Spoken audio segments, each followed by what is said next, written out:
This is chapter 9, high class. Let's start it.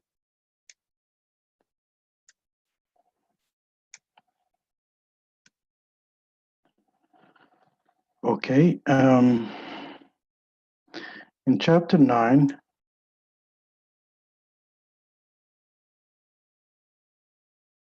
we will be talking about is basically we'll be talking about, just give me a second.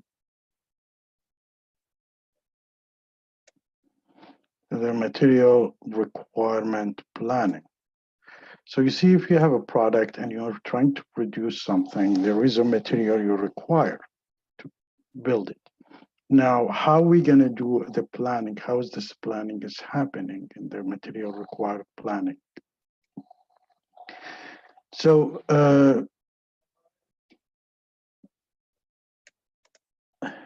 in the material required planning, what are we going to learn? We're going to learn how to explain what a material required planning or MRP. Understand how the MRP war system is structured, analyze an MRP problem, and evaluate and compare an MRP lot sizing techniques. And you know, MRP usually connected to the ERP, enterprise resource planning, and how these things happen, working together. So an enterprise resource planning is different than MRP or material resource planning. And enterprise resource planning is a computer system that integrate application program in the accounting, sales, manufacturing, and other functions of firms. So what you have here in the ERP system, you have what you call the sales, the production, quality. They look at material, they look at maintenance when the maintenance happening, and part of this ERP, it comes the MRP, the material resource planning. So it has to be, can be standalone or can be integrated, which is the best case scenario, has to be integrated. Now, in enterprise resource planning, what we have usually, typically the operation and supply chain functions, such as sales and distribution, or SD product or services added and sold to the customer. You have an application called production planning, which is support the both discrete and process manufacturing process, and include the material requirement planning, which is the MRP application. We'll talk more detail about it. And part of the ERP, usually the quality management, the material management, and the plant management and planning, which is, it's about support and activity associated planning and performing repairs, and maintenance. So these are made of could be one full ERP solution and has sub-modules, or you can have different application integrated with each other running on a certain database. Now, in the MRP, the logic that ties production function together from a material planning and control view. So I'm planning to produce something. This product is made of 100 small pieces that integrated with each other. And these 100 small pieces could be, some of them similar, could be some of them different. And these should be taken into account, and all the whether is from the supply side, warehousing, assembly, which process is happening, what is missing. This all things has to be smooth and transparent to the whole management. So an application should perform that. And from a control point of view is, where is this production having a bottleneck or costing so much or stopping or slowing down, something like that. So all these things, it can be performed by a good sophisticated MRP. A logical, easily understood approach to the problem of the managing the part, component, and material needed to produce end of item. This is what we trying to, what we said. So it's a logical approach. It's tells you to produce an A amount. It's made of tons of different small things that has to be integrated or melted or connected to each other. So we need to know how much we of each part to obtain and when to order or produce these parts. And this is what it's important in MRP solution. So depend, as all this is depend on demand drives the MRP. So MRP cannot work standalone. There is some demand which is done by certain other application connected or individual, and they put this information in the MRP. Some of the places where the MRP is important, like assembly to high stock to stock is high. The benefit of MRP very high. Make to stock, you make stocks, not ready to sales. It's just there is a low. Um, Engineering to order, this is very high. You just look at this samples, which is I'm gonna post it for you to see why we need in some cases MRP and how how we benefit from it. Now in the MRP scheduling, we have something called, to derive this MRP, we have something called MPS or Master Production Schedule. So in the Master Production Schedule, you don't put all the details of producing a product. You just put what is needed, 100 unit of end product is need to be finished for the customer at a certain time. So the master schedule planning or master production planning, sort of MPS, which is master production schedule, deals with the end item, finished good, item sold to the customer. The major input to the, which is the major input to the MRP. All productions system have a limited capacity and limited resources. So you cannot ask a manufacturer who can produce maximum 100 unit, ask them to produce 150. If you don't have enough warehouse products, you cannot expect the company to produce up to the maximum capacity. So these are the things that you need to take consideration when you doing your setting up your MRP. The aggregate plan provide a general range of operation. The master schedule must be specified exactly what to produce.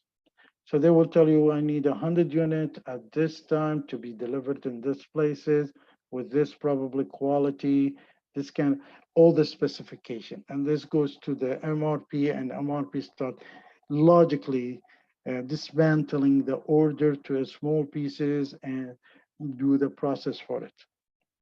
So, um, so basically, to determine an acceptable feasible schedule to be released, to shop, trial master production, schedule, and or tested of MRP programs. You test them first, and then you run them.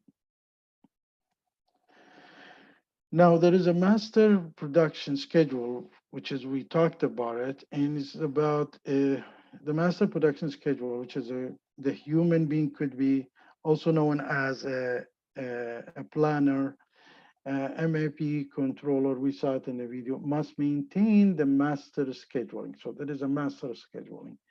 It include all the demand for a product, sales that can be sell or selling or sold, warehouse replenishment, spare and interplant requirement. It never lose side of the aggregate plan. So if you have 10 units before the scheduling, and the MPS is asking for 100, you already have 10 units. So to produce, you need to produce 90 units. So it's not losing the site for aggregate plan. So you already have a 10, you need another 100 and 90 to produce 100. And be involved with the customer order promising. It looks at the timing, what time's supposed to be delivered and accordingly. Be visible to all layers of management so the management see where is the production, what's the process of production, and when this is happening.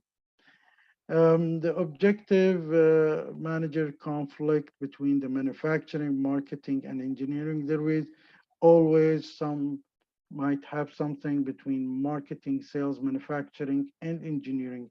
Some kind of a disagreement when to produce it, what quality to produce it, whether the salesperson can promise the customers. These are things that it need we make the manager easy to manage these conflicts and identify and communicate all the problems. So it's clear for them or for the manager what is the problem so they can fix it right away.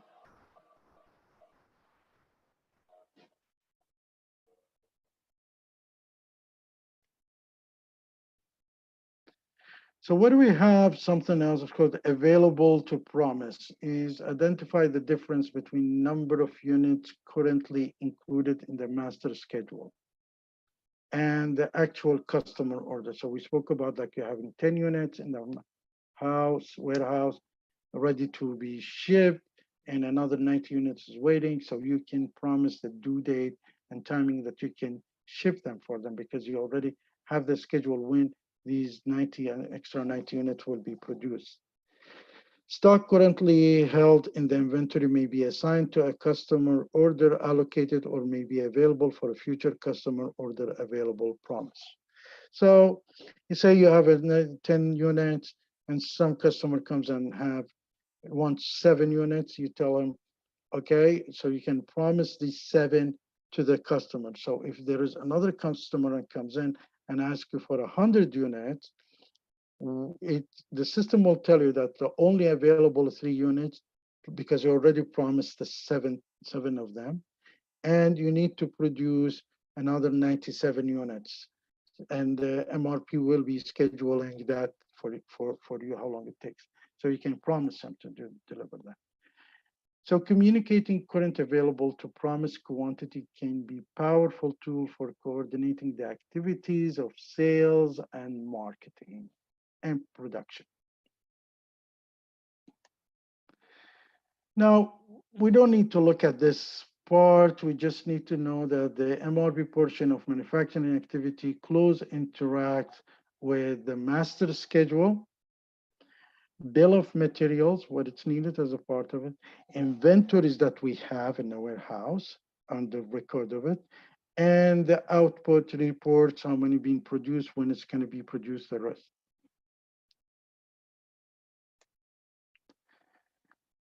Now, the demand for product sources. Knowing customer place specific order generated by personal sales personnel. Somebody sales will be promising a customer that many quantity will be delivered for you at that time, and it's coming from interdependent department transaction, so we can see the process, how long it takes to produce these, and will promise the customer on that. Aggregate production plan, the firm strategy for meeting the demand in the future, implemented through the master production plan. So when the salespeople in marketing, especially the marketing, will forecast the demand, MPS will help you enter to MPS, and the MPS will give the order to MRP, and the MRP will give the results saying how when we're going to be have these amounts ready, subtracting what we have in the warehouse.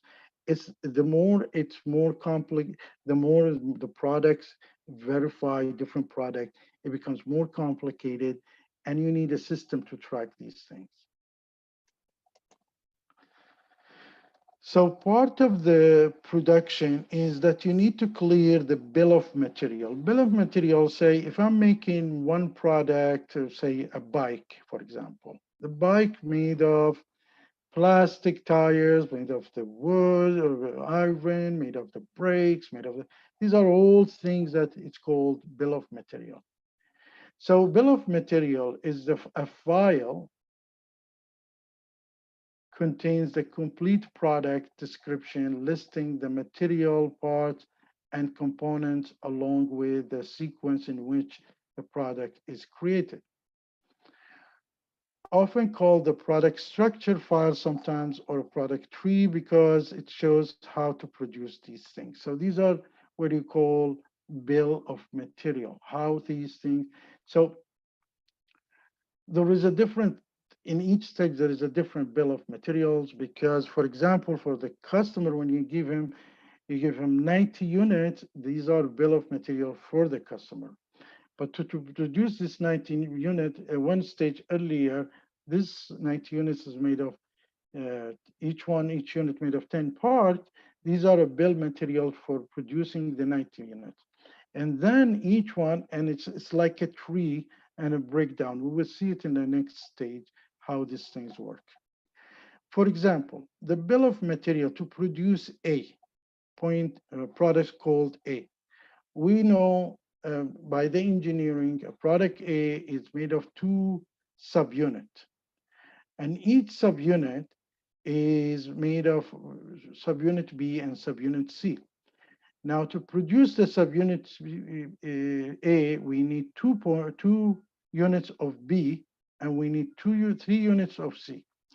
Now, to produce the three units of C, each unit will need 2 units of F, 5 units of G, and H. See how complicated it gets? So you need a system to calculate all these bill of materials. So in order for you to produce A, you have a B, 2 units of B, and 3 units of C. Now, to produce B, 2 units of B, you need each unit need 1 unit of D and 4 units of E. So it is gets more complicated, and you cannot do it manually breakdown. So you need a bill of material. And here, what's the bill of material? Let's say if the customer is on the top of A, the bill of material for the customer is A. But if you are the sales, you are in charge of for the producing A, your bill of material would be B, 2 units of B and 3 units of C. So each stage has a separated bill of material, and then you have a full bill of materials for them. It's called BOM.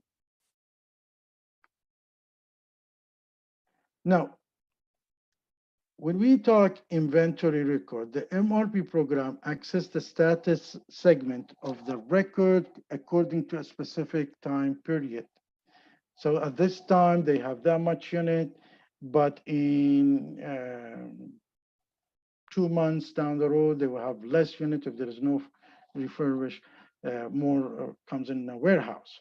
So it accesses the units available in the stock house, in the warehouse accordingly, when how much they had and how much is coming.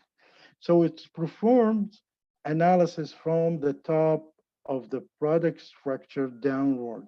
Do we have these two C's and two 4Ds? Do we have two L's and two 5M's and all? So it does this process.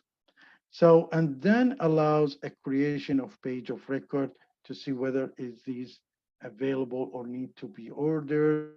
So we're not going to get into troubles.